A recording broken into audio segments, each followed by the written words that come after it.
Sathyajothi films பிரம்மாண்ட தயாரிப்பில் தனுஷ் நடிக்கும் கேப்டன் மில்லர் வெற்றி நடை போடுகிறது உலகமெங்கும். அருமையான மாடு, அழகுடா, அற்புதமடா, சூப்பர் மாடு, அருமையான மாடு. ஏகேஜி தினேஷுக்கு வந்த மாடு. தேனிமலை கண்ணாவரம், தேனிமலை கண்ணாவரம் ஒரு சைக்கிள் திரிக்க விடுது. ஏகேஜி தினேஷுக்கு வந்த மாடு ஒரு சைக்கிள். புடிச்சு பாரு, தொட்டு பாரு. ஆக்கதம்படி தலைவர் சாந்தி மாமண்டி வழங்கும் ஒரு தங்க காசு. கழுத்தை பிடிக்காம பிடி, கழுத்தை பிடிக்காம பிடி, கழுத்தை பிடிக்காம பிடி. அருமையான காலை, அருமையான வீரர். காலை மேல தூக்கி கொஞ்சம் இது பண்ணி என்ன நல்ல மாட பேர் வாங்கின மாடு. கொஞ்ச நேரம் பிடி மாடா, மாடு பிடி வீரர் பார்த்து கொஞ்ச நேரம் மட்டும். சூப்பர் மாடு, சூப்பர், நல்லா விளையாண்டுச்சு. ஜஸ்ட் மிஸ் ஆகி மாட்டிக்கிச்சு.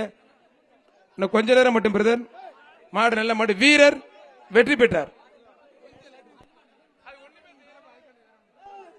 வீரர் வெற்றி பெற்றார். வீரர் சிறை பரிசு மாட்டு. மாடும் சலைத்ததில் என்று விடாமல் சுத்துனுச்சு, முடியல. அடுத்த ஊர்ல பாத்துக்கலான்னு ரெடியா இருக்கு. வீரர் பரிசு வாங்கிக்கோங்க, நன்றி. அடுத்த வர மாடை வெட்டி விடலாம். விளையாடும் சொன்னா விளையாடும். அமைச்சர் மூர்த்தி அப்ப பேரை சொன்னே குடுகுடுன்னு விளையாட ஆரம்பிச்சிருச்சியா. தமிழ்நாடு முதலமைச்சர் வழங்கும் ஒரு காரு, விளையாட்டுத்துறை அமைச்சர் வழங்கும் 2 காரு, மொத்தம் 2 காரு, பல லட்சம் மதிப்புள்ள காரு. வெட்டி விடுங்க, வேமா வேமா வெட்டி விடுங்க. செய்திகளை உடனுக்குடனும் துல்லியமாகவும் தெரிந்து கொள்ள சப்ஸ்கிரைப் பண்ணுங்க.